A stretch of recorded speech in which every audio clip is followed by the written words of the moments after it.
Radhe Radhe.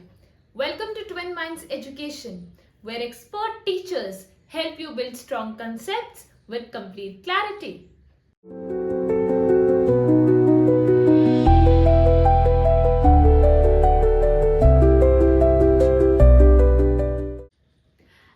It seems so ironical that the topic which scares you the most helps you score the best.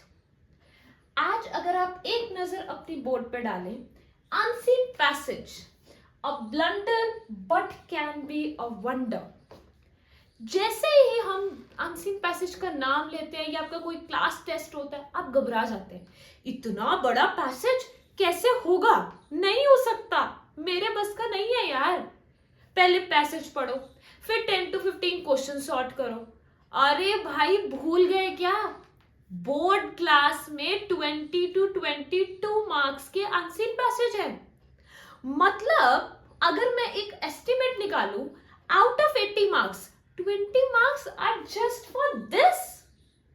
But हम तो डरते हैं, हम तो बहुत डरते हैं क्योंकि हमसे नहीं होता है। अरे रुको, सो ये जो आज की वीडियो है, this is only for you people and today I will be telling you the shortcuts, the tips, the tricks, the strategies to solve unseen passage and how can this blunder be transformed to a wonder. So let's go. So students, as you can see that there is a sample passage in front of you which is visible in the video. Now from the title I came to know that it's about Rubik's Cube. The entire passage will detail us about Rubik's Cube. And as I told you that whensoever we are doing unseen passage, we have to, go with the main idea first. Means कि passage किस बारे में है.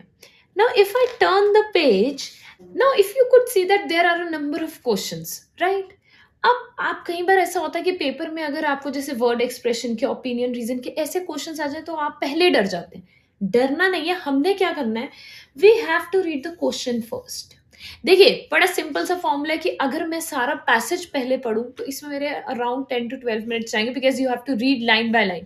But if I read the questions very properly and the options, कहने का क्या मतलब है कि आप एक बार सारे क्वेश्चंस अपने according you can read them thoroughly.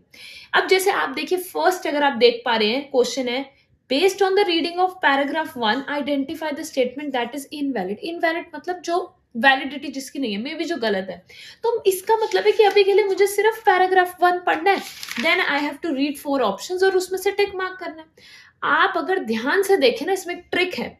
यहाँ भी पैराग्राफ 1 में से पूछा है, यहाँ भी पैराग्राफ 1 में से पूछा है. तो आप देखिए कि जैसे जैसे आप यहाँ पे चलते जाएंगे आपको अब जैसे यहाँ पे पैराग्राफ 3 है, तो instead of reading the entire passage we have to go by the questions first, then the options, and then you can turn the page and start reading from the paragraph which is being asked.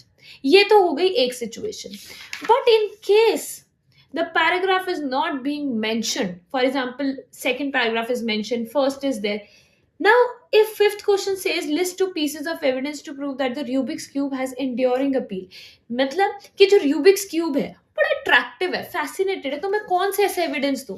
हमने उस case में keywords ढूंढने हैं. Appeal ढूंढ सकते हैं आप paragraph में, इससे रिलेटेड कोई सिनोनिम ढूंढ सकते हैं. तो आपने, अगर आपको पैराग्राफ मेंशन नहीं है तो देखिए आपको बीच बीच में से फटाफट कीवर्ड्स ढूंढने. यही 2 तरीके जिससे आपका अनसीन पैसेज जो है वो जल्दी से जल्दी सॉल्व होगा. एक चीज आपको और याद रखनी है कि जैसे आप देख सकते हैं कि पूरे पैसेज में हर बार आपको सारे आंसर्स पूरे पैसेज में, कई बार बच्चे बोलते हैं मैम हमें मिले नहीं, जैसे ओपिनियन, रीजन वाला है. देखिए, अगर ये एक अनसीन पैसेज है तो ऐसा हो ही नहीं सकता कि किसी भी क्वेश्चन का आंसर आपके पैसेज में ना हो. हाँ, फर्क सिर्फ इतना होगा कि मे भी थोड़ा सा ट्विस्ट करके, थोड़ा सा मोल्ड करके दिया होगा, बट आंसर यहीं पे कहीं ना कहीं it is being hidden. You have to extract that answer. तो आज हमने 2 वेज सीखे. First, we have to read the entire questions. Once we have read the questions and the options, then we go back to the passage. देखिए, जो बच्चे आज ये बोलेंगे वीडियो देखने के बाद कि मैम ऐसे थोड़ी होता है, आपको पहले पूरा पैसेज पढ़ना है, गलत वो भी नहीं है. फर्क सिर्फ इतना है कि उन बच्चों की या तो स्पीड बहुत अच्छी होगी पेपर करने की, क्योंकि देखिए जनरली ऑब्जर्व किया गया कि इंग्लिश के पेपर में बच्चे they lack time management, they are short of time. तो इसीलिए आज की वीडियो जो है आपके लिए एक शॉर्टकट वीडियो है, ट्रिक्स है, स्ट्रैटेजीज है to do unseen passage. Identify the main idea. आपको मेन आइडिया वैसे तो टाइटल से पता लग जाता है। इन केस टाइटल से आपको नहीं पता लगता या टाइटल कहीं पर दिया नहीं होता, तो फर्स्ट की जो कुछ आपकी इंट्रोडक्टरी लाइन्स होती हैं, आपको पता लग जाता है what the passage is all about, right? तो आपने ये चीज़ का बहुत अच्छे से ध्यान रखना है। फिर मैंने आपको बताया कि जहाँ पैराग्राफ दिया, देखिए वो तो बहुत ही बढ़िया चीज़ है। क्यों? क्योंकि आपको पता लग जाएगा कि मुझे इसी पर्टिकुलर पैराग्राफ में से आंसर मुझे मिलेगा, राइट? अब जैसे कि आप देख पा रहे हैं, मैंने पैराग्राफ 3 पे आप देखें तो मेरे को सिर्फ पैराग्राफ 3 ही पढ़ना है। आप थोड़ी-सी ऊपर जाएँगे तो यहाँ पैराग्राफ 2 दे रखा है। In case the paragraphs are not mentioned, तो उस केस में आप लोगों ने जो है क्या करना है, उस केस में हमें थोड़े से कीवर्ड्स पे ध्यान देना है and your unseen passage is sorted. और इसका टाइम आपने 15 से 20 मिनट से ज़्यादा आपने नहीं रखना है, क्योंकि आप देखिए बोर्ड एग्जाम में each second, each minute counts. So I hope that after watching this video, solving unseen passages will be a piece of cake for everybody who is watching this video. With this, we'll meet in the next video with a fresh and new and some good topic, interesting topic. Till then, bye-bye, take care.